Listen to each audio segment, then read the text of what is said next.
And we're back to our panel here at the Starlight I-League Invitational. Day 3 is underway. Our first best of 3 of 4 on the day as IG take game 1. FY now 40-22 in his career on the Sand King. Only one other player over 30 wins, but IG denies him that 41st after the 7.06 change to Kunkka's Ghost Shift. Boboka goes 4 of 5 on his boats, and IG manages to take game 1. Bringing back in our panel here, Lumi and Jack, guys, VG is now playing for their tournament life. They need a win here in game 2 or they are out of the Starlight I-League Invitational. What are some adjustments you think they can make going into this game? Real talk, I think they play better, like 95% of the game. If I could bring up a sport analogy, though, the last quarter is what counts the most. So, I mean, I guess play better on the last quarter, that's not really, say, an adjustment. I think the early game looks solid. I feel like in terms of the draft, in terms of some are very razor's edge decisions. It's easy to kind of criticize afterwards if it doesn't go right, but in some situations, I think IG is taking advantage of their tendency to be a little more conservative in their play, to be a little bit more safe in their play. Sometimes, like if you're picking a counter drafting lineup, what you don't want, a counter initiation lineup rather, what you don't want is this kind of chaos in these fights. That's what you don't want to play against. You want to have this like frontal fight where everything's under control. So when those conditions are created for IG, it's very hard for VG to come back from that. So, not that people are suddenly going to change their play style over time, but and we mentioned freeze the first day as well. Like maybe if you don't have the same coordination or you're not on the same page with your mid, it's harder for you to make those kind of plays, and you have to be safer with your strategy. So I think either in terms of the draft or in terms of those decisions like the Roche fight, some crucial decisions I think that could have gone a different way. They've got to shore that up. That's an excellent point, I feel, by Jack there. We've talked about VGJ Freeze having had some consistency problems, not really necessarily having progressed the way that we expected over the last few months of play, and that picking Sniper for him there 5th puts a lot of pressure on the coordination between him and the 2 supports to be able to keep that Sniper in good position, safe, and dealing damage in those mid-game team fights. Maybe that's something that they seek to address in that next draft. Yeah, I guess the only item adjustment I would have suggested was that both their cores went for Blink Dagger, right? Sniper Blink as well as Juggernaut Blink. So towards the mid and late game, it felt like damage output was starting to become an issue. Then they had to even rely more on perfect positioning, which is already becoming difficult when your heroes are getting picked off one at a time. But that's just more of a single case scenario, not necessarily so moving forward, a big picture kind of thing.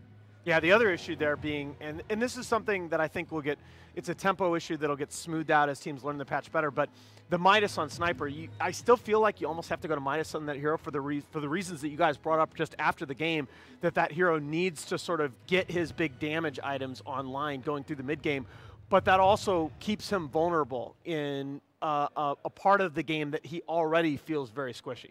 Yeah, the power dip that Jack mentioned, I think the Midas actually helped you get over that dip a little bit quicker, though, right? You start to get those big damage item a little bit quicker. But the at the Blink, same though, time, was a little bit questionable to me. Fair enough. Because you weren't getting the big damage item, you were getting another positional item that. I mean, I've said this before. Like on heroes like Clinks and Sniper, you saw quite some time ago. Envy started going the Blink Dagger on Clinks, and I realized that like Blink is a damage item for those heroes because by getting in position, you do more damage. At the same time, it feeds back into this discussion of you have to have very good coordination with your 3 through 5 to be able to do that. I think the ultimate thing is if your Bristleback is alive in the front, fair enough. You don't need Blink. Fair enough. I ain't no Sniper player, so I don't know. Yeah, also, what's starting to be interesting is kind of how you deal with aggressive. If you see aggressive as kind of the cornerstone of this team in terms of setting the tempo early for his team, in terms of being able to fight and snowball, in terms of making good decisions, then we've seen in the past, for example, when aggressive was on LGD, was playing with Maybe, that teams would kind of counter either his hero pool or his playstyle. He wanted to play these kind of aggressive tempo heroes, whereas maybe was more oriented towards getting his items up. And then so one way it seemed of dealing with that team was to have aggressive out of his comfort zone, make him play something like a TB, something like a little bit different from what he's comfortable with.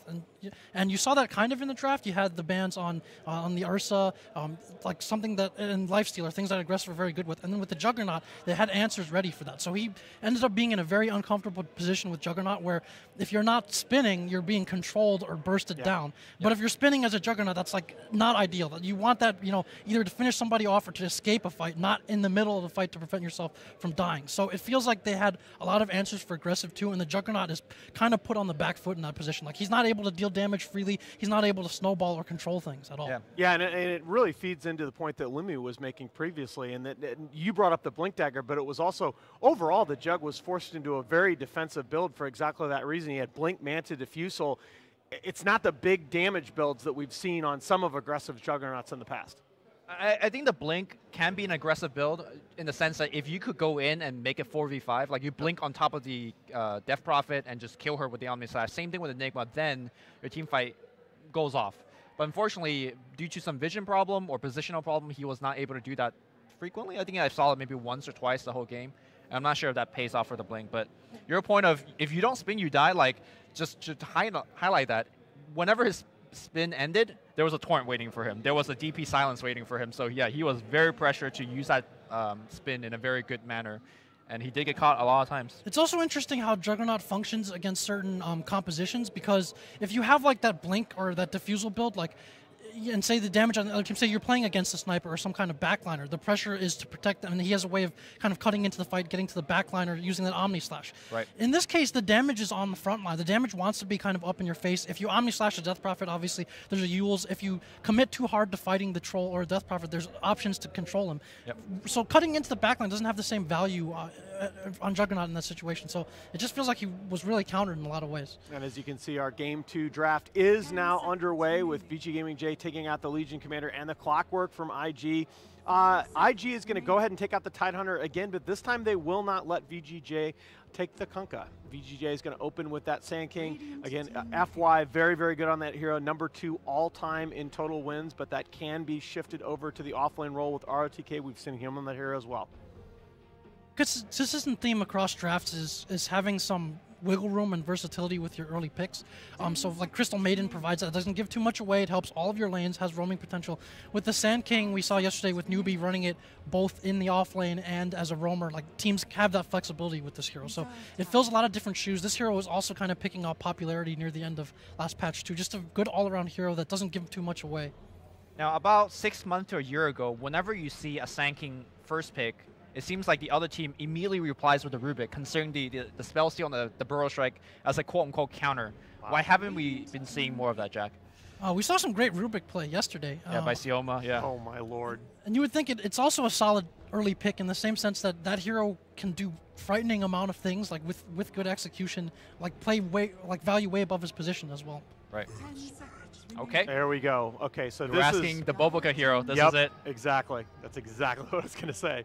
And again, to me, it's just going to stand out throughout this tournament. This showcases the importance of support play in this patch. You almost never saw double support opens in 7.05. Yep. 10 seconds remaining. Man, this hero is just so potentially impactful in either direction. Really, he's a hero that can have such a huge impact from the 4 position, but minor mistakes can also be so costly. I mean, Jack, you've talked about some people are very critical of Kaka's Earth Spirit play, and that's something that can really negatively impact a team as well. Yeah, the itemization. I mean, a lot of Earth Spirits will go blink. Kaka generally avoids that. I think he goes Force Staff, and it just feels that he's a little bit less effective with starting fights. Boboka, this was one of his signature heroes for a long time, and actually he changed his name to Borax at some point. And in honor no kidding. In honor of Jerax. And then Jerax, at the obviously IG beat OG in the DAC, and with some great performances from Boboka against him, and OG was talking about Boboka's great play around that time as well. Yeah, some mutual respect among these great competitors. Yeah, I'm not so sure about the Warlock pick. We haven't seen him have a huge impact. Also, for those of you who are just turning in, you are going to get to see Kaka and Newbie in action in our second series coming up of the day, but this is Game 2 of Series 1. The Warlock has been extremely popular in many scenes, in China certainly recently, and this is the staple hero for Fenrir. Yes. So VGJ has been playing this like when they had success last Star Ladder, this was like a big crux of that as well. And then it also has some of the same things, like you have the strong laner who can usually, maybe if not zone that well, at least babysit and make sure that his carry gets up his farm, and then you have the great counter initiation later on. So if we go towards more of a make sure we have late game and have some kind of like big boss lineup, this fits it very well. I think the problem with Warlock is that you pretty much pitted yourself into that kind of draft because he doesn't give you the plan B of start roaming and killing the mid, right? Last game, they were able to start double roaming with a Crystal Maiden and what was it, the Sand King, yeah. This time around, the Warlock has to be stationary in the safe lane. And yes, it does give you the strong counter initiation, but at a very long cooldown. The pacing of this patch is much faster. If IG goes for lower cooldown draft, they could get in between those Warlock ults and start taking towers and taking objectives. Well, but the solution to that is you pick aggressive, a hero that is itself capable of early rotation. If he gets his level 6 or 7, he can be the one that's aggressive, and then you leave the Warlock in the lane to get that early level 6 to set up the team fights. I wouldn't be surprised to see Ursa banned or taken fairly quickly at this point. I think it's a good fit for this kind of lineup that VGJ runs and for aggressive and for both teams arguably in this position as well. Is Ursa big in the Chinese scene though? I haven't seen as much of that hero in China. It's as become I have quite popular. Okay. The LGD network of teams has kind of ridden Ursa quite a bit. I think influenced a lot by say VP or how other teams were using him in all positions as like a fearsome laner, a great tempo controller out of the carry position. And teams that have wanted to play faster, especially, I think it's been a great hero for them. And if you want to play slower too, like you have that hero that falls off a little bit, but it's just such a terror early game that he solidifies everything else for you. Yeah, I'm a little bit behind on my DPL and H Cup replays. Actually, just as a general comment, just stunning to me over the last 6 months how much those two leagues, DPL in particular, has led the pro meta. They've been so indicative coming into these big tournaments. Like you saw Crystal Maiden, for example, spike in DPL and in SEA play coming into Kiev, and she was by far the most picked hero. Did you take out the Juggernaut instead? I guess then IG says you could have the Ursa, and we're going to have plans for the Ursa moving forward. We saw yesterday with the Ursa the Bat Rider as kind of a lane answer to it to just complicate things or yeah, I like that. just keep the supports home. And also Ursa emerged in that meta where you saw that kind of offlaner, the Omnia Baden type that kind of wants to be static and stay in lane, and Ursa offers like a scary solution to that. So yeah, against melee sustain heroes, Ursa just eats them alive in lane. And it's also very hard to, I find, it's also very hard to like find a support that doesn't do well with the Ursa in that situation. That support can pull freely, and that's even more important in this patch. Yeah, that is kind of one of the vulnerabilities of the hero. If you end up having to use supports to protect him, I mean, that hero does want levels early on. The sooner he has levels, the faster he's on the map. We're threatening Roshan as well. So, will IG take the Ursa away from VGJ? Like you mentioned, if aggressive wants to play within his comfort zone, heroes like Lifesteal, Juggernaut are starting to limit, and it's going to be a dark series instead. Man, I like that a lot. That's such a scary first 3 by IG. I like this drafting template that we're seeing from a lot of teams now, where you double support open and then pick your offlaner third. I think it's just so scary, and it also protects your core positions that are very vulnerable now to getting pressured in lane. Something that was said yesterday about IG is a lot of the games they win is from the 2-3-4 position. Yep. Or, I mean, Earthseer plus Vacuum, we're going to see it at least once or twice this game. These guys have been playing together for years now, and that combo has been pristine every time I've casted their game. So I'm looking forward to some good Vacuum kick combination. Yeah, and follow up with X5, Micropyre, all that jazz. Yeah, sorry to interrupt. I think it opens up a lot of great potential for comboing with the mid position, as you mentioned, when you look at the OP Lina. Okay. That's, wow. That could be a really good pick or absolutely awful, depending on if they can protect it in lane. Now, that actually makes the Warlock pick make a little bit more sense, because Lycan is a hero potentially very, very good with the tempos that we're seeing in this patch. Also, depending on the laning matchups, he can need a lot of protection. And that makes the Warlock pick a little bit more value. I think the Lycan adds a lot to this lineup. When you're taking a fight during nighttime, yesterday Hao was a spell compared to Mech almost in terms of HP restoration. Oh my god, the stats on the total HP restored by Hao were insane. It's like better than Hand of God. I think that was the actual comparison used. And also, Lycan, I think historically seemed like a tower pusher, but as the meta has shifted, do not be surprised if aggressive plays him as a hero fighter. You walk into the woods, you activate your ult. Look at the current draft for IG right now. They don't have a lot of reliable stuns. trying to ice path the Wolf when he was in Wolf form, he'll run circles around you. So I think the back line of IG is going to be very vulnerable to the Lycan. Well, but it's the two questions, though. The number one question is the presence of the Warlock in lane enough to make sure that the Lycan has a favorable matchup against the Darkseer? The other one being, with a team like IG that's so confident in its Earth Spirit play, the lack of a setup for that stun is a little bit less relevant. But now you've got a setup stun in that Burning Sven. Yeah, so just like with the first game, IG opened with a bit of soft control out of their support positions, and we were just worried about that with Lycan. But one of the things that Darkseer does, obviously, is just provide a lot of combo potential with just about everyone. So, you know, whether it's Alina, whether it's a Slardar, whether it's a Disruptor, or it's this group of AoE, and especially with the Sven, there's that combo potential that extends above the value of the heroes in terms of mid-game fights. So I kind of like this draft philosophy from IG. That seems to be the direction they want to go here. Yeah, they're also, IG, one of the few teams, probably the only pro team that I can think of that never fully went away from the Sven. Yep. They've been running Sven steadily. Loves this hero. Oh, yeah. absolutely. And I mean, you look at his pub win rate. He is the now #1 pub win rate hero. He's up almost 10% since the patch released. I just think it's a great pick for them. Interesting to me that IG are themselves going to take out the Lina with the 5th pick. I thought Lina would have made perfect sense for OP as a mid lane pick, 5th. I think we saw in this tournament, Lycan has been doing very well against Lina, particularly in the fights. Oh, that's true. It's very hard to actually control him, and once he gets to your face, Lina is one of the lower armor mid that just gets chomped through. So I wonder if that was like they didn't really want the hero for themselves. All right, so what are we going to see here as a 5th pick coming out from VGJ and IG? Both teams need their mid heroes. 10 seconds remaining. Is there any good mid that comes out to mind if you know your opponent is playing for a combo game? For IG, I actually like I like Medusa quite a bit here. Particularly if they don't see it coming. Oh, that's not bad. It's super vulnerable to the early roam, but I don't know.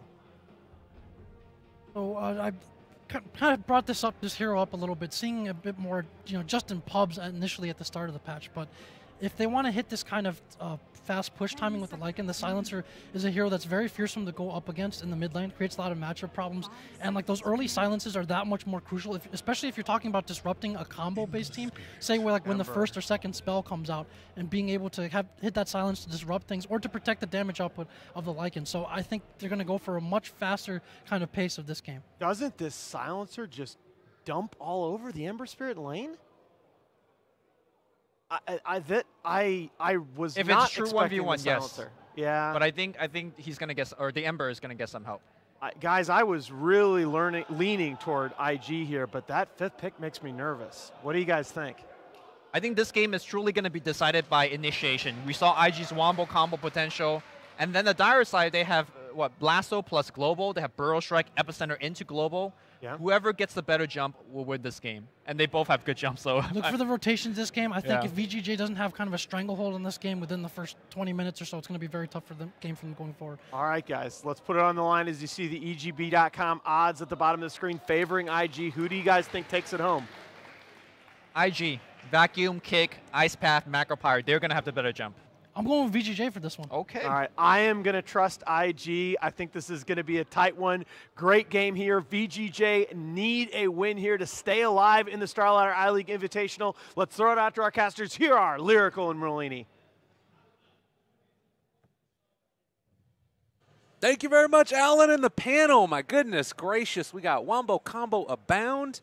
We both Guess got Fenrir's battle level. 1,000. No, higher. Oh my God! Really? Yes. Are you kidding me? How much? 2,000. Higher. Is it higher than his MMR? That's the real question. No. Okay, it's not that high. What is it? 2313. That is absurd. He certainly Sorry got to the interrupt IO you. on it. No problem. Go Yeah, ahead. no, it's what it's about. The big thing I was going to say is we were both excited about the Bobica Earth Spirit. I think that Lumi at one point said he thought he was the best Earth Spirit in China. I kind of agree with that. Dogfights kind of took the mantle. But what do you think about the two drafts here? I like the Darkseer for XSS. I think that's the biggest key here because he's the one that can counter-initiate against a Global Silence because he'll have most likely go Greaves this game. It's very common to go versus Global. And then usually you're like, oh, nice, sick. We're going to get this sick combo off and then counter with Vacuum Wall during the Global and you just get boned. Yeah. But yeah, I think IG have better heroes for them. I think last game maybe not the most comfortable for them, but this game, yeah, you mentioned the Boboka Earth Spirit. Let's see what happens. I'm excited. We're going to get right DC. into it. Yeah, Okay. it's fine. I mean, they won't look at us anyways, I'm sure. But we are now into this. I heard for a second Jack's voice in my ear. Not sure if that was supposed to be going on, but you hear what you want to hear. That's true. Yeah, it was only me is what you're saying. No, I heard it too. Okay. Well, players wanting to get ready to get started. Other things to sort of mention as the game goes into it, you said that you felt like Silencer Pick might struggle a little bit against the rotations coming in from Earth Spirit. The hero's just really hard to play. Yeah. Like, Earth. Okay, imagine this. Ember remnants at you with an Ion Shell, and then chains during the remnant. Yeah. And then what do? You just, like, the hero, it's really hard to play in a core position, I think. But a lot of teams have run it with some success. MP runs it mid. VP runs it mid. VGJ, I don't think I've seen it on Freeze yet, but I don't actually know what the build is. Maybe you go Double Bracer and Atos. Maybe you go Drums. Maybe you go Force Staff. Maybe you go Shadow teamfight Blade? items. I don't know. That was the old build, You can't right? go Shadow Blade Rush. I don't Okay. think you can get it first.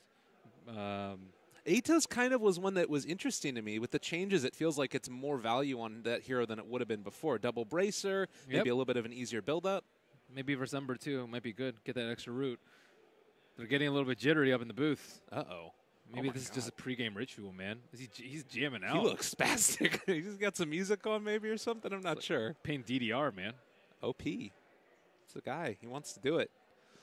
On a side note, the Chinese crowd is very good at drawing. Yeah. Those things were intense. I wasn't quite sure who it was at first, but then suddenly ROTK sprung to mind. They had the little heart thing over the top of them. It was cute. It was great. Boboka going to be able to get down this early ward. Spots out Fenrir. He does not want to break his smoke here, giving away his position, and it looks like it's going to happen nonetheless. We'll see if Fenrir realizes it and gets the D ward. Maybe you get 2 for the price of 1. Oh, that's cute. Freeze, you know how you have those 3 display things in your profile? Yeah. He has 3 player Yeah. cards of Blink. 你不是昨天来吗？ Yeah. Well, rest in peace, Wings. Oh, no. Poor Wings. Poor Wings. Oh, my God. Fenrir actually drops the ward right in vision of the other one, so this is scouted out and should be an easy D ward for IG. Yep, they do have 1 sentry on Q. Lycan might be pressured a lot in lane. So Darkseer is going to start off bottom. That is the first bit of curiosity that I see in this game. And Lycan is very easily pressured, though. We used to see a lot of Axe picked up against Lycan because Lycan just doesn't do anything versus Axe. But that was before the Howl change. And now that Lycans don't often get wolves in lane anymore, I don't know if that hero is even that good versus him anymore. Yeah, that's going to be interesting to see. Okay, so XS is now switching again. He did start off. Okay, he's just starting off in the jungle, it looks like, because he has the Iron Talon. Oh, wait, no? What's going on IG? I can't even see him, so I'm not really sure what they're up to. XS has started off at the bottom bounty rune, got the bottom bounty rune, and then walked top. I guess they really wanted him to get that extra gold, but why? Oh, so he can pick up the Stout. Okay, that's pretty cool. So they knew like that they were that. going to come in and try and mess with them, so they'd make sure that they get it. And I guess it wouldn't have mattered Well, anyway, they that first creep wave. So Ember can't get the bottom rune because if you get the bottom rune, you miss the mid block. Right. So they want to give him his Stout Shield and Iron Talon without messing up the mid block, and that's kind of the only way you can do it. Okay, cool stuff. That's kind of cool. I mean, is that really worth it? Because then you miss your block on top. And you also don't get a full creep wave of experience almost as well. But Time it will is tell. cool. I like cool stuff like that. You know, we've seen some like people get the bounty rune and then they like TP in the mid to get the block off. You know, there's a lot of cool stuff like that in the early game. A lot of people think that early games, you know, there's only so much you can do with your items and stuff, but yeah, there's always more cool stuff in Dota. Well, a chain comes out and dealing a good bit of damage to Freeze there. See how these early laning stage ends up working out. And you saw, of course, the little bit of a missed roll as FY was able to dodge away from it from the Burrow Strike. Don't know if that was intentional or not, but He's so smooth. The X dodge as well that came out from FY with the Torrent earlier on the last game, that was pretty cool as well. But ROTK playing on the Batrider here. He's getting the help as well from a couple of these heroes. They're going to be able to dodge it again, and Bobica, a rare miss for this guy. It's not as easy as it used to be. Swarming up, dude. He hasn't been given Earth Spirit in months.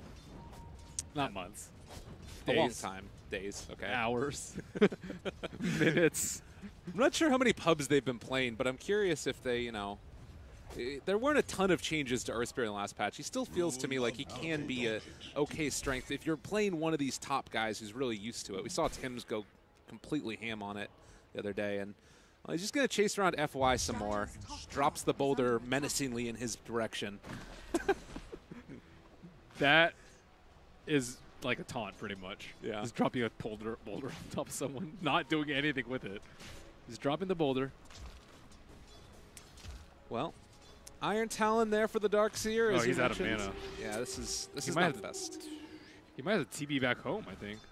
I don't know. What do you do without mana as Darkseer? Without the Shrine and with no mangoes? I mean, the plus side for him is that it is just the Lycan that's there, so he can... Oh, my God, is he really... It's a lot of damage coming in. The movement speed is there, so they can't even really sit in lane to try and soak it up. Walk of shame time. It's not really shameful. It's not like he got owned. He's just out of mana. OP, in the meantime, out of regen for himself and taking some of that harassment from the Silencer. I bet they would have loved the top Shrine right now. Yeah. God, that would have been incredibly value. But still, this tri-lane versus tri-lane hasn't really produced a whole lot of action yet. Only just like zoning back and forth, but... It is cool that they are helping out ROTK. Typically, VG just leave him alone. Oh, but they actually ended up dude, blocking that dude's tanky. Did he even take any damage? It didn't really look like it. And, well, Fenrir now taking a little bit of a beating of his own. Bobica trying to run him down. ROTK is still walking in. The Firefly might expire soon. It looks like they are going to back out now, but FY is still stuck behind enemy lines. We'll be able to make casually walk out. They're rolling in another dodge. Man, ain't no hocus pocus, just focus. Getting out of there. ROTK has no mana, though. This is a great time to go on him. That is a lot of damage. He has a mango to pop as well for Sven. If they want a second one, the stun comes out, and that's first blood. Drawn by and Q. the wasted mango. Oh, no. Oh, that hurts. Damn. And he didn't buy before he died, it looks like. Well, certainly not what they wanted on VGJ. So early CS, it's looking like Silencer a little bit ahead of Ember, not terrible. Lycan very much the winner in this entire set of affairs as he is leading the CS heavily compared to the Sven. Yeah, certainly is. I guess you got to match him up against the Darkseer, though, in terms of CS, but he's still whomping the Darkseer in terms of experience and everything. What have we here? Yeah, true enough. It's a little bit tough, though, because I feel like now, is it just that you need to sort of keep this laning stage static? Do you think that it's enough that they sort of find that initial kill? How do you see this working for IG so far? Are they pretty happy with the laning phase at all, or is it I think they kinda can utilize stacks like nobody's business with their lineup. Ember is great at taking out stacks, especially with Ion Shell. You have Jakiro. You can blow Macropyres on it, and Sven is the god of stacks. But first, they need to make sure they get some more farm up on Burning. Burning needs a lot of items this game. He's going to need BKB for sure. He's going to need Blink Dagger. And then whatever normal items you get. Mask of Madness usually. But this Observer Ward is in a great spot. ROTK gets caught again. Firefly, the stun comes through. They drop Global for that one even. And ROTK... That was awkward. What? I guess were they just too afraid of them going in? You can't go on Batrider once he's like right next to the cliff. So looks like Fenrir is going to eat it. Bobica does not really have that much mana. And ROTK, I mean, they can go for the sticky napalm, but he's just dead. Freeze actually goes for the rotation in. Arcane curses down. Bobica taking a lot of damage. He is going to drop the triple Remnant forward. He didn't end up killing off FY, but they might be able to find the kill and a freeze nonetheless. Silencer only gets 2 in out of that and ends up dying. Now net worth in between the two mids. Pretty much equal, and that's kind of the lead that you want for Burning. You sacrifice your supports to buff up your cores in this situation, especially when he hasn't been farming well at all. And now on the top lane, we have XSS able to go into the neutrals, as we can see on the minimap. So that's great for them. Yeah, a great turn of events, and you know the rotation initial one, Global used. all of these things showing the strength of this IG lineup. And I guess you're going to be able to get into a pretty quick mechanism, I would imagine, for the Darkseer. If he wants to go for that. Yeah. We've seen a lot more Midases out of XSS.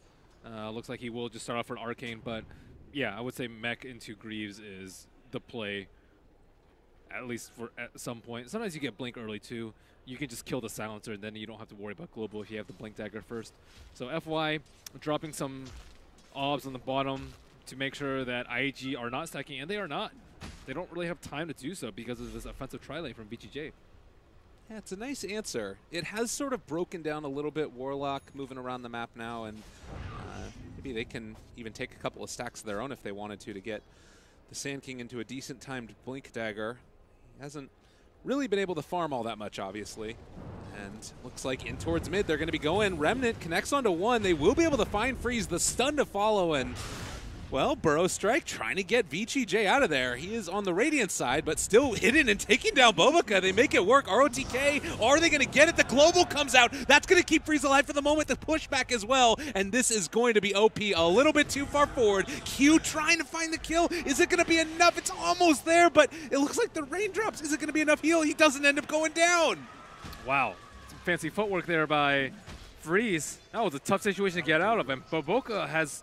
He could have just waited for the chain to connect with the slow on the rolling boulder, but he has not been hitting his rolls.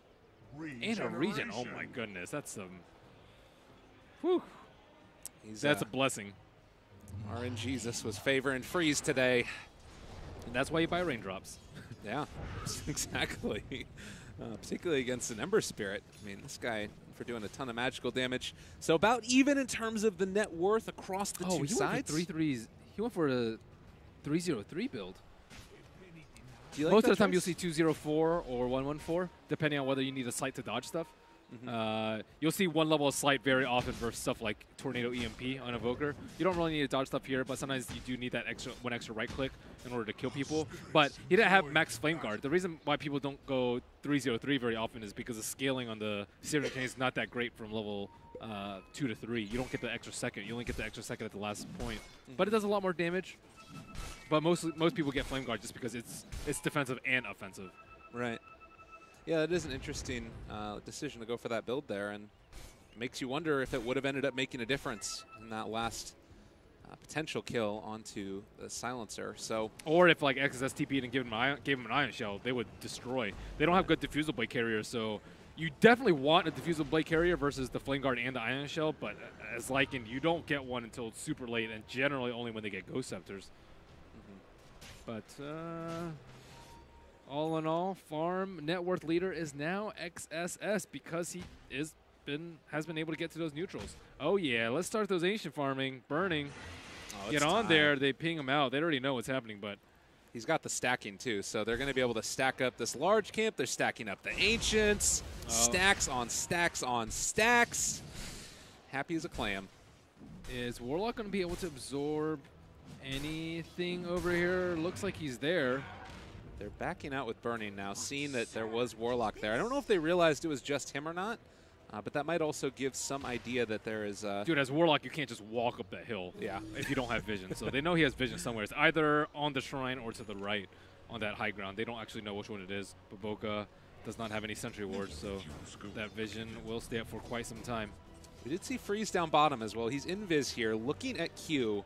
And with Sand King in the area as well, FY, even though he's very low HP, they're going to try and go for this kill, and it is going to be a little bit of free intel for Freeze. Plus 8 intel, that's a good start for him. 11 minutes in, that is great. Oh man, OP. Going to try and bully Frontier there, but we'll just force the TP rotation from ROTK and then backs out after the fact. So keep an eyes on him. All good and dandy. So I like the way they're playing around the Silencer, though. They're involving him in a lot of kills early. Silencer is not that hero that you AFK farm with. He is just not going to be able to match up against a Sven in terms of pure farm potential. And Q is getting chased down by old Wolfie on bottom. Oh my goodness, aggressive. They just run him down. They don't even care at all. And now, it's a disaster.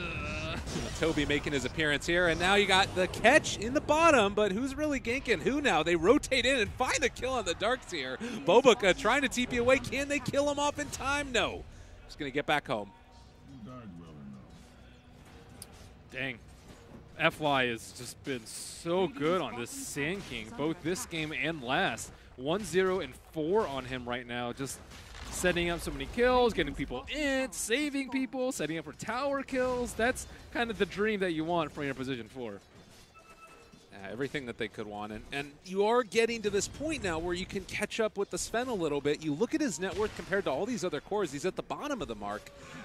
This is going to be the point where you can start to turn that back around. Although, look at this, VGJ, they want to come and contest. It's not easy. It looks like they might be able to. That stack's pretty hard to take. God, but if they can actually do it, Lycan is being rooted. They want to steal this one if at all possible, but that's a hard no. Yeah, I think the better of it. You could epicenter that. I would consider epicentering that because there's 2 of the Prowlers. Yeah. Yeah, there's 2 Prowler Shamans, so you'd get 6 creeps for that. That's pretty good. They're coming back in also with ROTK here. Does he have his Blink Dagger yet? He was getting close last time. Okay. I'm a little bit worried about ROTK on his Bat Rider. He is not well known for his Bat Rider. I think it's kind of an off-laner specialty, being able to play Bat Rider or not. He is a way different beast than any other off-laner. And you need a very particular set of skills to be able to utilize him to his full potential. But they will smoke on the bottom, going towards their observer wards, but no one is in sight. Instead, simultaneous smoke in the mid lane. Freeze is the one they've got their eyes on. Bobica going for the initiation, finds the silence. Stun is there as well, just barely, and aggressive wants to go in. They're actually going to decide to go for this one, and the Burrow Strike Epicenter, it's there, on to 3, so much damage onto IG, and that's going to be 3 gone, triple for aggressive. Okay, FY pulled off a sick Epicenter Burrow Strike combo without even having a Blink Dagger. Yeah, that's okay. that's a player. He's pretty good at Dota. 1-0-7. Also, just took way too long to kill the silencer. Ideally, you would have been able to kill him right next to the tower, but notice where the fight took place. It was about maybe 1,200, 1,300 range away from where he was initially, and that is just bought them way too much time. And that's one of the benefits of having a Lycan. The Howl is just incredibly good for these fights. Having a burst down that extra little bit of HP just buys time for things like Epicenter to come out. And particularly during nighttime. And now they do decide to go up onto Burning, trying to kill him off, trying to bring him down. They've got that DOT, but there is going to be the surge away. Will he be able to escape? It looks like it. Now the rollback in. The silence comes out as well to try and break the combo. ROTK running away, magnetizes there. They reapply and are going to be able to bring him down. Bobica being killed off here as well. No, the mechanism comes in for the save, and now they drop the golem, trying to turn this one back around. Fenrir is, but OP is chasing. FY is here as well. Can they find the kill onto OP? They've already lost that Warlock as well. Sandstorm turning. Is it going to be enough? FY silenced and going to be killed off. That's 4 dead for VGJ. That's where the early mech comes in. We talked about it a lot in the series yesterday when Liquid played, and in this game, when you're fighting this often, mech is probably not as good as Howl, but it's still pretty good. And aggressive is making good use of the space around the map. And trading a T2 for a T1, that's a win. And he is going Diffusal next. Diffusal 3rd item. I thought he would have prioritized it a little bit later, but looking at the lineup, he wants to kite the spin, wants to get rid of the Surge, which is incredibly important to get rid of, and of course the Ion Shell and the Flame Guard. So there's a lot of things to purge this game. Yeah. Well, and you know, you talked about them pushing out this bottom creep wave and getting the tier 2 tower. There's you know, always a cost to taking those types of fights against a Lycan. As OP has gone on yet again, the silence is going to come out, but not quite in time. He manages to escape. But the other big thing about this is it gives Burning some time to catch back up himself. Look, he's 3rd in the net worth now after being down for so low for so long. He's still a far cry away from matching Aggressive's net worth, though. He might be 3rd, but Aggressive is way ahead of everyone else because of all the towers that he's been able to get. And I think sooner rather than later, he's going to be able to do Roshan. He has already his Armlet, Mask of Madness, and 2 Blades of Alacrity. FY, that's going to take a long time. But if you can get it, if you can get there, I mean, even if he steals away a couple of Prowlers, it's pretty good. Those will take less time than the others, at least. Yeah, there's not too much opportunity cost for him right now. But he realizes, yeah, the Sandstorm got buffed, but not level 4. Well, Golem 50 seconds away. They don't quite connect onto Burning. That was the ulti pop for that. But they will not find the kill. Now they don't have Shapeshift, and the tier 1 tower is going down in the mid lane. They do look like they want to come and contest this, though. Scary. It's not a wolf form anymore, though. Still could be a pretty good time to fight. They don't have the defusal yet, so there's still could get a ton of damage from that Ion Shell and the Flame Guard. Man, Greaves' first item rush from Darkseer, very good versus the Global Silence. And I think that IG are still pretty happy to fight right now. They need to make sure the Ember Spirit doesn't die in the fight, so he is on the precipice of being useless net worth-wise. Because he could potentially die. Like, if he gets lassoed, Global Silence is very good at dealing with him. And ROTK, he doesn't actually have that much mana, not enough to Flame Break and Firefly. Ooh, look at this play. They know that there's vision here, and they're smoking up to try and find the kill afterwards. Freeze. Maybe the one that gets found. There's the root, but the turnaround, they've got him immediately. Ember Spirit caught. Freeze. Global already down. The Epicenter is there as well as the Warlock ulti. Do they have enough damage? Exodus is in a little bit of trouble. Trying to surge forward, see if he can get himself away now. They need to try and reset this fight. They've lost the Ember Spirit. And IG, without a hell of a lot of things to do at this point, I think. They just need to back out. Burrow Strike is there for Jakiro. Just might end up going down now. Sandstorm aggressively vacuum onto one. The wall is there as well as the stun. Ice Path to follow. It's only onto that Sand King, and he will just saunter away, taking the liquid fire damage. Not enough to find the kill. And Aggressive is looking around to try and clean up. The stun onto two, though, with Bobica and the Magnetize as well. VGJ weren't expecting that Earth Spirit. They will end up losing the Sand King, but it is a full wipe for IG. My God. FY is just playing out of his mind right now. Freeze had the global, and then he set up an initiate on the Darkseer. That's the only hero that can do something during the global silence. And Ember Spirit was also just way far ahead of everyone else. Keep in mind that Sven was still taking out that stack during the meantime. And Sven does not have a Blink Dagger. So when they went for that fight, it was almost a 1-on-5 to start off with, and then Darkseer was trickling in with his Surge. But the rest of the team, the brunt of the damage with the Sven was nowhere to be found. Maybe they can take a fight right now without the Warlock Rock, without the Epicenter, and without the Global Silence, but their timing is going to be very limited. Maybe they can stick this T1 as a prize. Yeah. I mean, Q will be able to make that play, but nice the deny. Very well done. And ROTK just going to get out of there again as well. So the Diffusal Blade is done for Lycan. He's level 16 already. That's really bad for Ember. I think Ember can just die in global every single time in these fights if he's out in the open. But they kind of need him to be on that front line. Maybe, yeah, it's going to be really tough for them. I'm not sure if they're going to be able to do it. The thing about the Diffusal Blade too is also really good versus the Warcry. So I don't think that the Sven countering the Lycan is going to work out as well as IG had hoped for. Yeah, this is feeling more and more difficult for them, and I guess, you know, there's still things that you can fall back upon. Vacuum into Ice Path is like a pretty easy setup, I would say, with Earth Spirit being there. There's always like one or two things that can combo together, and if they find that combination, they just win the fight instantly. They don't have enough damage to follow up. No. Vacuum doesn't do that much damage. Wall doesn't do that much damage. Like a Lycan Wolf hitting himself is not going to be that great. And my God, wow! Look how squishy he is without Warcry up. That is terrifying. That would not inspire a lot of confidence in me right now if I'm IG. Yeah, I think he is going to try. Is he going to get Halberd with his Sage first? He might need to deal with his Lycan. An item that's been buffed time and again. It feels a lot better, and you know, giving that evasion as well. Every little bit could count towards keeping him alive. Lycan doesn't worry too much about kiting.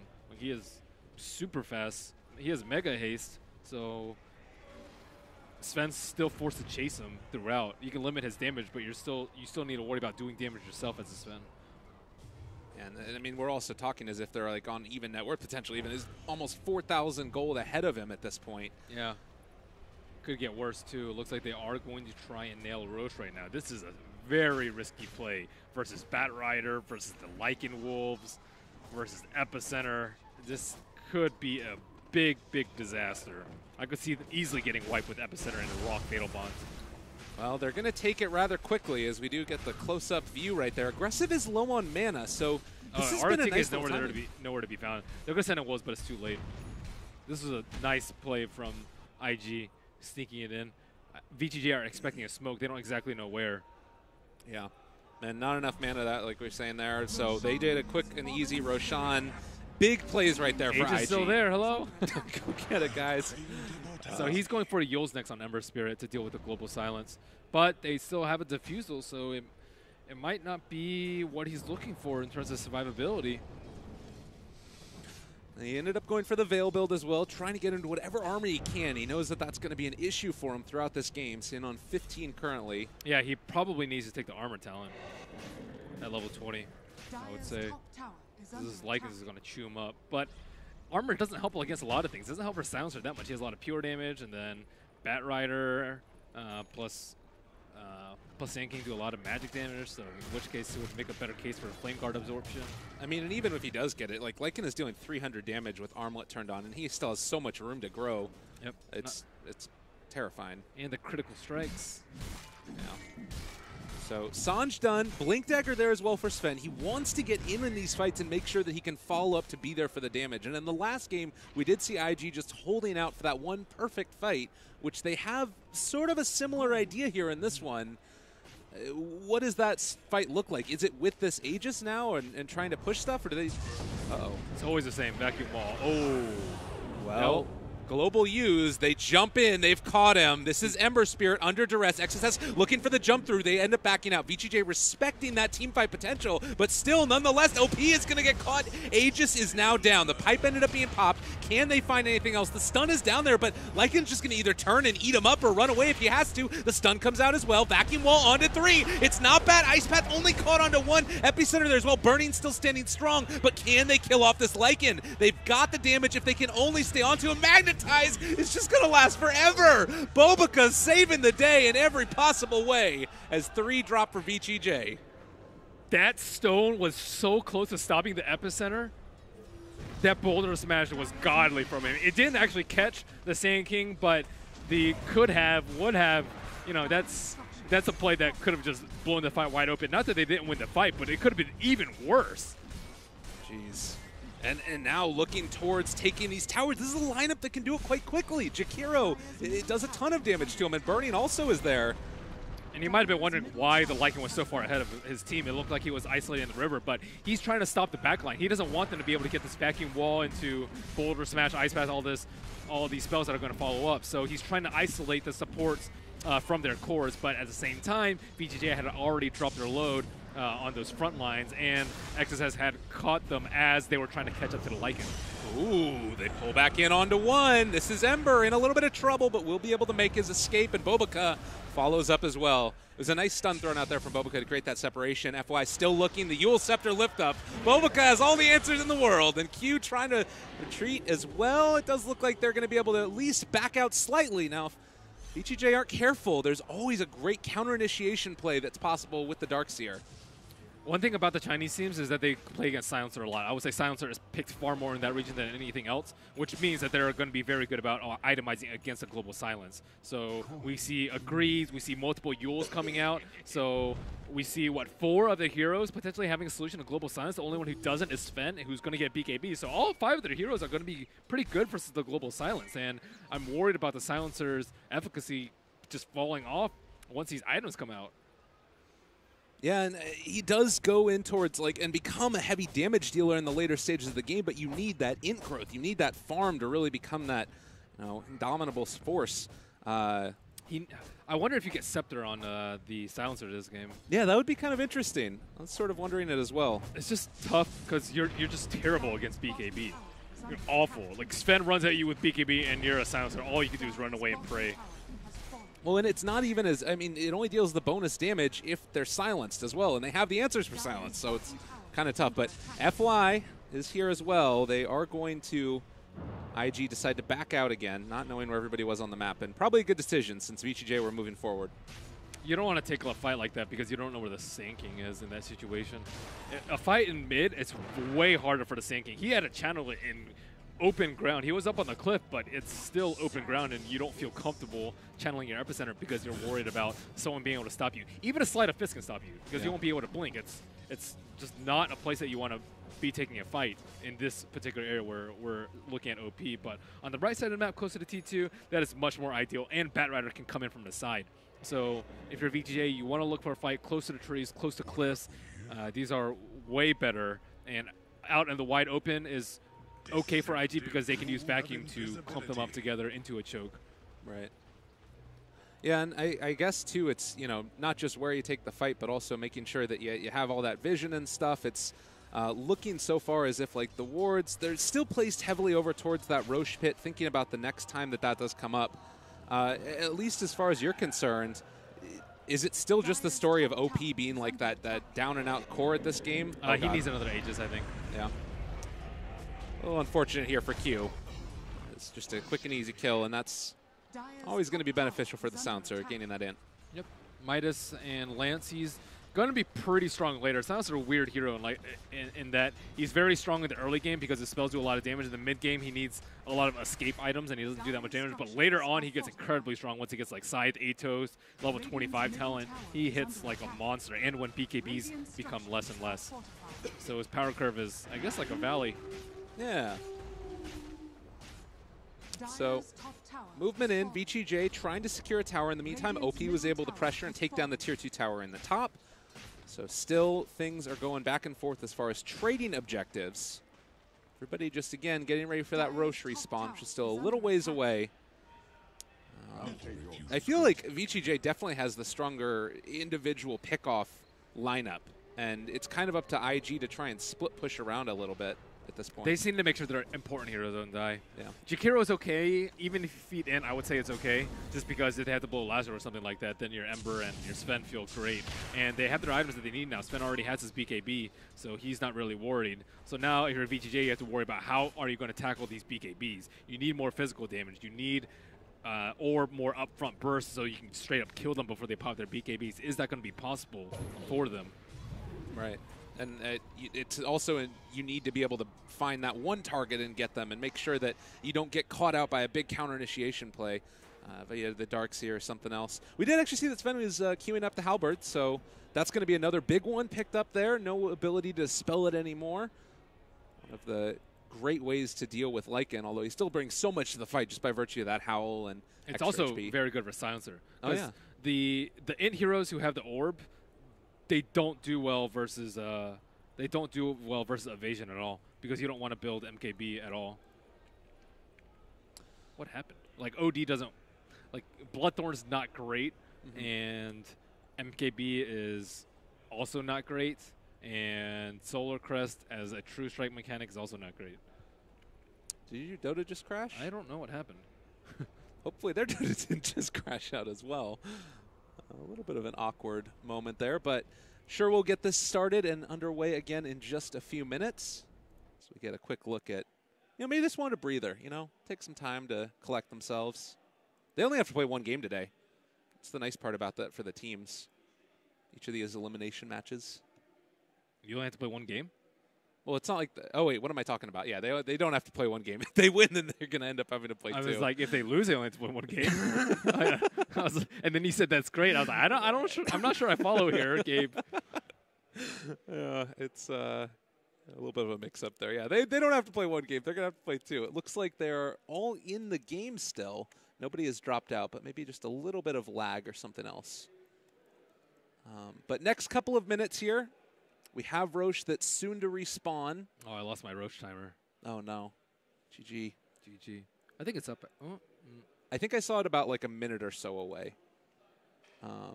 And considering that's the case, last time around, we had a snuck one by IG. It feels like there's a lot of team fight potential on IG as well to steal the next one. And now they're almost about par as far as net worth is concerned. Do you feel like they're going to be able to get it? VGJ, can they move in and contest? If they get good vision. That's where the Wolves come in. Aggressive has been using those Wolves a lot to farm. So ROTK sits on the mid for them. I thought it would be one of the supports. More so FY than ROTK. Because especially in the early game, it's very clear that FY is the one running around and killing people. But in the mid game, it looks like they prefer the leadership of ROTK to guide them through. I mean, does that even matter sitting in the middle? They're wearing headsets, right? Sometimes you actually I think especially in a LAN environment, you can turn to see what's on your what's going on with the other people. Obviously, yeah, if you're communicating by voice, it's not really that important. But like being able to like look at them and see what they're like.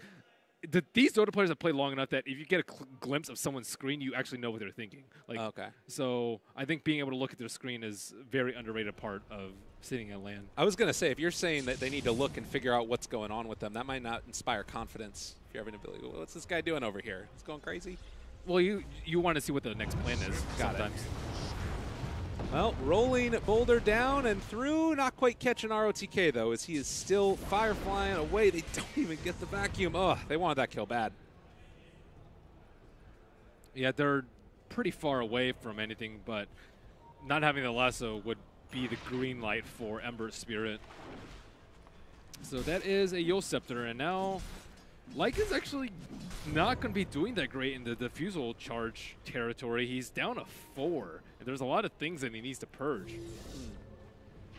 You know, there's that nice move that we've seen where you can buy the second upgrade for the defusal blade and then lock it. Yeah, might be I do like that. It's about. It's not even like the hardest micro to unlock it in the midst of a fight either. If you lock it, does it unlock it? Does it reset the cooldown? That would be cool. No. Well, yeah, I mean, if you unlock it and it upgrades to level 2, then it does. But that would be OP if it did it the other way. It's only 4 seconds. Yeah. So it's not huge. Right. Oh. All right. They just end up getting that DD rune there as well. And everybody gearing up to move around that Roche pit. It has respawned at this point. Oh, what a great observer ward by VGJ. That could be the ward at the vision that wins in the fight. They're sending the wolves ahead to scout. They also have vision up here, though. And they're going to smoke right under an observer ward. Oh, no. Can they actually take advantage of this? It's still hard to take the fight, even if you know exactly where they're going. They ping out where they're going to come to on the shrine. Oh, my God. This is going to be a disaster, it looks like. They're right in position. The smoke breaks immediately onto the Jakiro, but the jump forward stunned immediately. Vacuum wall onto 3. Burning, just beating them all to death. But they pop the shrine, still staying alive. Can they actually control and kill off this big bad Sven? They're trying to kite it away. Freeze gets that Hurricane Pack off, able to back away FY. It's a good, actually it's not a good epicenter. It's on basically nobody. They burrow strike onto 3 of them. Burning still there, trying to do his bestest, but there's only the Warlock dead. Meanwhile, the Ember is already gone. The stun comes out from Bobica, connects onto 1 as well. Aggressive is being controlled and kill off. Another burrow strike from FY. He is going to get the Yule Scepter lift up. Burning, barely staying alive, trying to deal the damage, but he is finally going to be brought down. Freeze controlled again. ROTK trying to keep his mid player alive, but it was never going to be enough, and Bobica has found ROTK as well. He's up on that high ground and going to be able to run away, but VGJ losing a big way. Dude, IG have so much more confidence after last game. I don't think last game they would have made that sort of play. They knew they were on the shrine, and they still took the fight. That was a great initiation by the Darkseer and the Earth Spirit combo that we saw. They were able to burst heroes down, and the shrine actually did not come to that great of effect there. Fenrir also died twice. He fought back, and TV then just died again. That's a sad life. But the 2 big cores on the side of IG did end up dying, but that's a big statement to make. We slaughtered you at your shrine active, and they were waiting there. Yeah.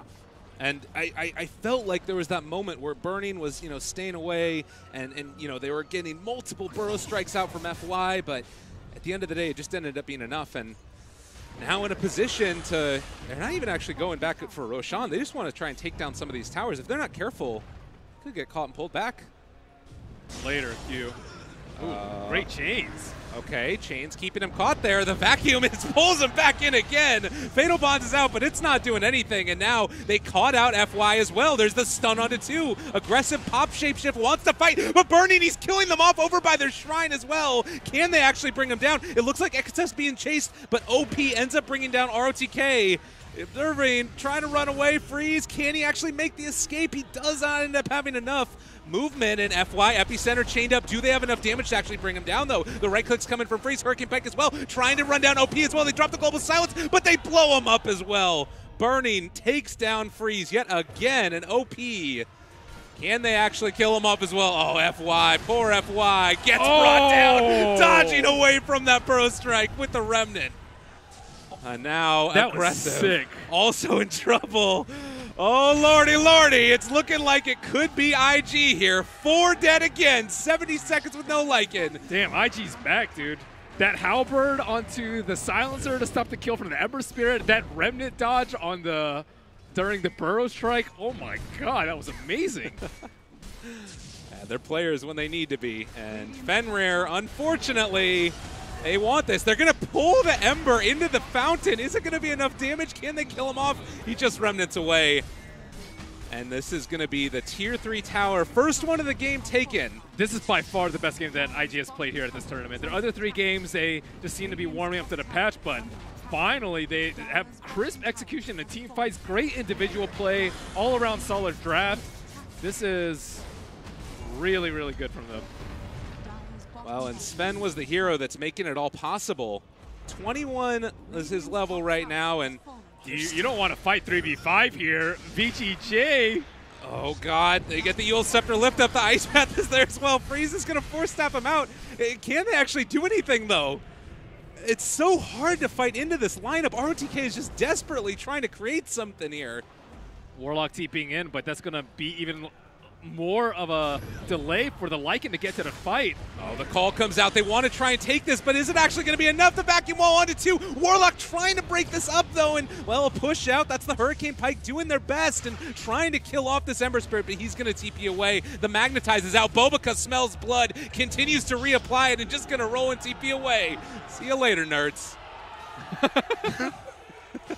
See you later, nerds. Yep. That's what OP said, too. Damn. That was, again, good sign of teamwork. They backed off as a team. All 5 heroes stayed together.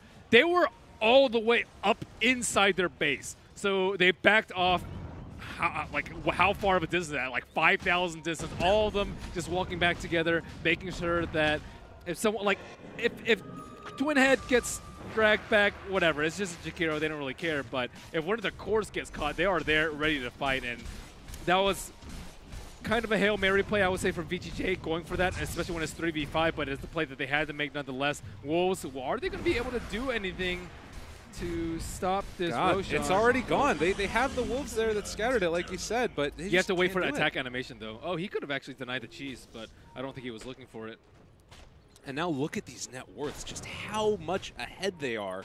It's 10,000 net worth lead, but it's these 4 cores, basically. Bobica has done so much damage in this game so far. I would say Bobica's probably done more damage than Silencer in this game. And look at the net worth difference between Bobica and Silencer, too. Bobica's ridiculously farmed. He's more farmed than ROTK. And just finishing off that Lotus Orb as well. Oh, my God, he has Lotus, too? So, yeah, goodbye, Global Silence. This is the thing about Silencer. It's very easy to itemize against a Global Silence. And without that, the hero just becomes extremely weak. And when BKBs come out, especially on a big hero like Sven, who you can't touch because of Warcry and Halberd and Cheese, he just does no damage.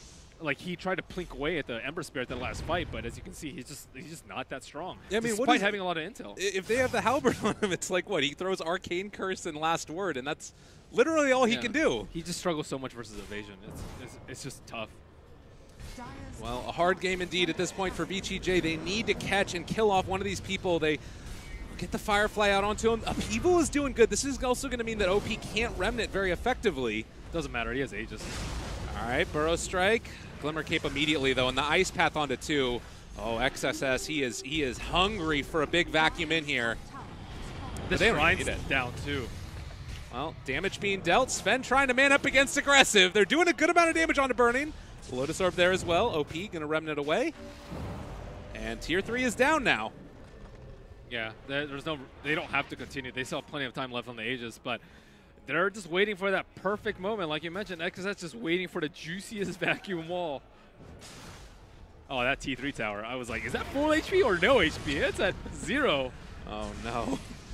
And, well, FY, he's Sandstorming. Just trying to stay alive for the moment. It's just such a hard game at this point. I'm going to find any type of agency at all. Last Word there. Get the root onto Batrider. It just feels as if they don't have any ability to contest this at all. The Aegis is there, and VGJ trying to wait it out to the best of their ability. Pull back, onto one. Maybe the beginning of something beautiful. The Global Silence comes out as well. They're trying to bring down a kill off that Shakiro. Burrow Strike is there as well. But can they actually do this? That's the Warlock ulti down as well. They kill off one. Can they find any more? Aggressive, right-clicking, burning all the way to death. The Remnants away. We're not actually that far. And, well, turn Cheeges, BKBs, back wall as well. Can they actually stay on top of these heroes with the damage? They're backing away. Burrow Strike, Epicenter onto 3. Silencer is just hitting away onto these heroes and trying to bring them low, but they are all so tanky and burning. Catches again, right clicks there, double for him. Remnants forward, they want some more.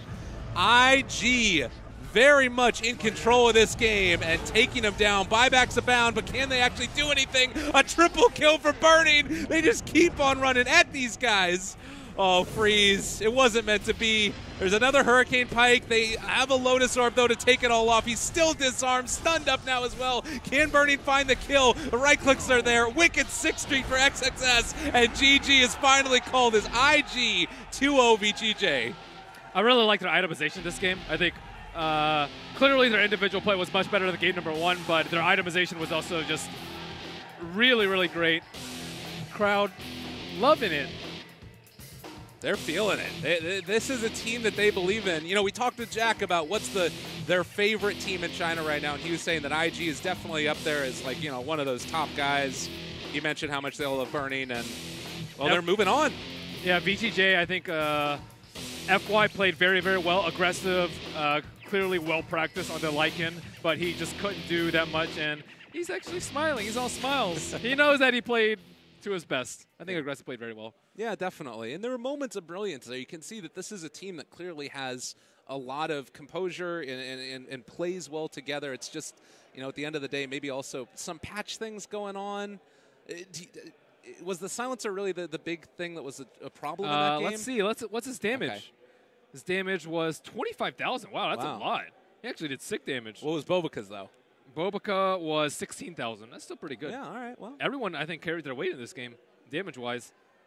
It's just tough. I think the mass AoE combo from IG is just really strong. Like, if you don't pop your BKB at the right time, you get vacuumed into like 5 stuns, and you just die. And they were able to execute that multiple times. And I think from this series too, XSS has been the hero that they needed. In game number 1, he had 2 black holes that he has all game. Right. They were both big ones. And this game, I think he was very good with his vacuums, and he just made things work for his team.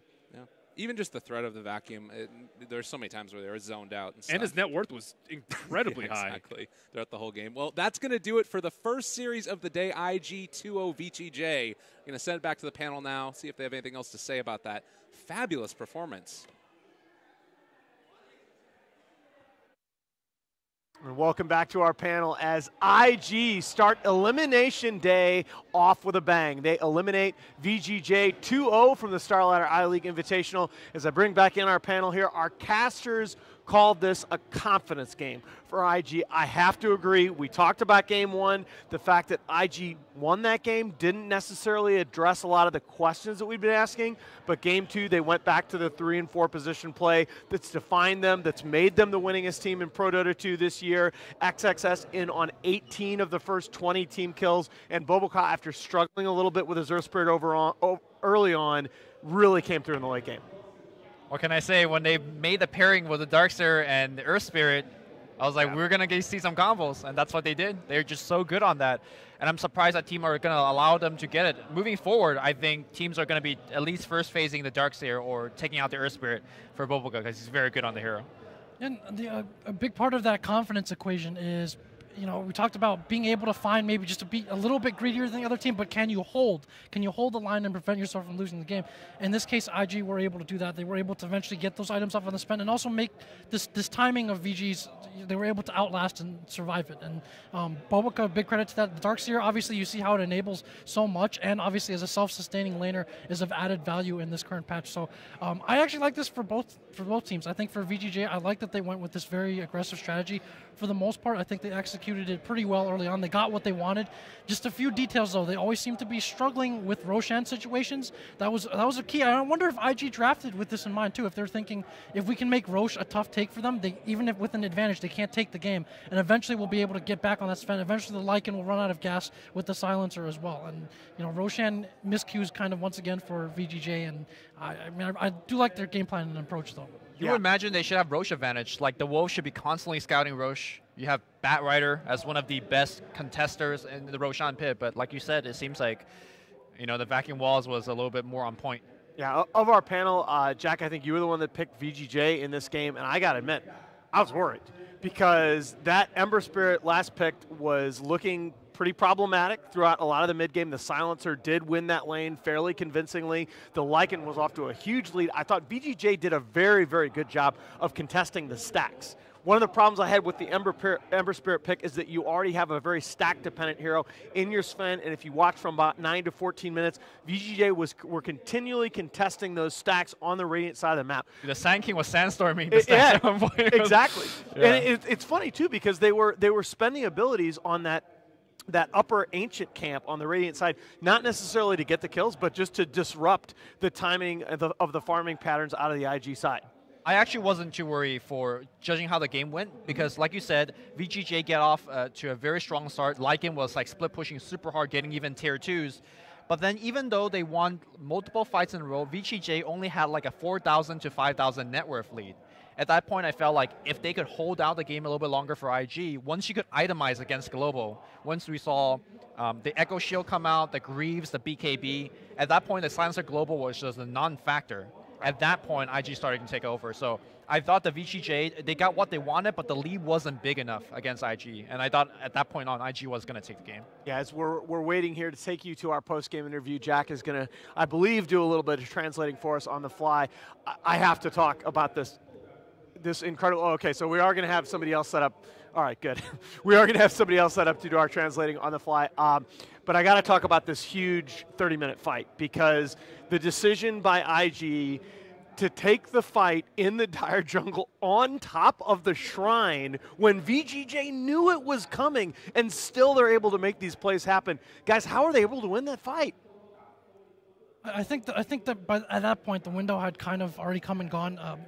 Let me mention the itemization against Global, but also against the Lycan. Like, the Lycan early on, he wants to be able to run roughshot over lineup in the sense of he gets into ult mode, and then 1 or 2 swipes, he's able to just kill someone, take them out of the fight entirely. Later on, you look at the itemization choices. I really like the Halberd coming out from Sven, which with the change, you can't apply it onto BKB, but the immunity no longer dispels it. So that changes the timing of the Lycan BKB and when he has to activate it in fights. The itemization to be able to kite him around, to be able to survive a round of spells or damage. And then, of course, the Silencer core, what that hero provided is early on with the Silence, the impact is felt more before you can itemize against it, right? And in lane. But later on, that mid doesn't really provide any additional control in that sense at all. So he's not able to hold things in place. He's not able to stand the line himself once his front line falls. So I think at that point already, like, part of the confidence of taking that fight, not just the execution, is that VGJ had missed their window. They got that early advantage, but does that translate to objectives? Does it translate to taking high ground? Does it translate to Roshans? If it doesn't, then, kills are just kills. Where those fights happen, where they win those fights matter too, and it just didn't come at a crucial enough point for them. Yeah, I still look at this game, and this is the type of performance that really makes me say IG might be back. Because when you look at all 5 heroes between 13 and 23k damage, all 5 heroes with between 16 and 25 assists, they played perfectly as a team. That fight in the Dire Jungle I mentioned where XXS is able to get off a terrific vac wall combo, even though the positioning wasn't necessarily perfect coming in, and then Boboka is just free to move around the fight, hitting spells, despite missing a couple rolls early on. This is the Dota that we saw from this team leading up that made us call them favorites going into the Kiev Major, and I think this is the first time that we've seen them play that brand of Dota since that major event. I think moving forward, their next opponent is going to be Alliance, right? Yeah. In the bracket, and I think their style actually match up very well against Alliance. I don't think they were able to keep up with TNC's speed, but Alliance overall plays a slower paced game. They tend to go very late, and IG could actually contest them very well there as well. So That's going to be a very good series. That's a really, it's a good call by you. That's Alliance were the second longest average match duration in the previous patch of any pro team. They're definitely going to have to, they've been good in terms of firming up their early pushing, but they're going to need to learn to finish fights to play against IG if they bring nearly the level that they brought earlier today. Definitely, yeah. Jack, going forward, you optimistic for this IG team? Yeah, I think again, in terms of the confidence, knowing that you can maybe push things a little bit later and still survive and be able to win, knowing that there are still strong points with your team execution, with counter initiation, with a kind of a different play style, transitioning to a bit of a different play style, more combo and more counter initiation than we've seen from them before, which was very tempo focused. In terms of finding their place in this patch, I think it's a big step forward for them. Yeah, I still, you were talking about Windows, and I still can't help but think the one remaining question to be addressed is if they're playing against a TNC, if they're playing against a Liquid, I don't think that either of those two teams are going to give them as much time to come back with the itemization against the Global Silence. In particular, I think either of those two teams would punish the Ember a little more. We're going to get you out to an interview. Here is, I believe this is Burning. 大家好，我是 IG 战队的 Burning。好的，那首先祝贺你们取得胜利啊，然后赢了之后应该是蛮爽的，但是我想问一下，就是开心的感觉多一点，还是亲手把白飞送上飞机的感觉，会有一点伤感？把他送上飞机的感觉有点好，有点好是吧？好，那我们知道，在这个昨天比赛，你们是输给了这个。So from yesterday's match, we know you guys lost to TNC. 因为在亚洲邀请赛上拿到过冠军， And during 蛮看好的。新版本一来，大家感觉好像你们的比赛的成绩和状态，跟这个普遍的跟这些外国队相比，我们中国队要差一些。It feels like in this new patch, Chinese teams have not adapted as well as Western teams. What can you tell us about it? For Chinese teams, we hold on to things from the previous patch. And we didn't have much time to practice before this tournament. So we need more time to understand this patch. And we were still in a holiday mood, and we haven't really adjusted our focus. For the next match, you'll be up against Alliance. Alliance haven't been doing too well either, but they did manage to win the first round match. So how have you guys prepared for Alliance in the past day? So we place a little bit more focus on the ban picks, but we feel like we just need to focus more on the kind of things that we want to do. And it feels like we're improving with every match played. And the end result seemed just about fine for now. Next match seems like it's going to be a really tough battle between the two teams. And what do you think are your chances of winning this match? Honestly, I think it's fairly even. We haven't played Alliance.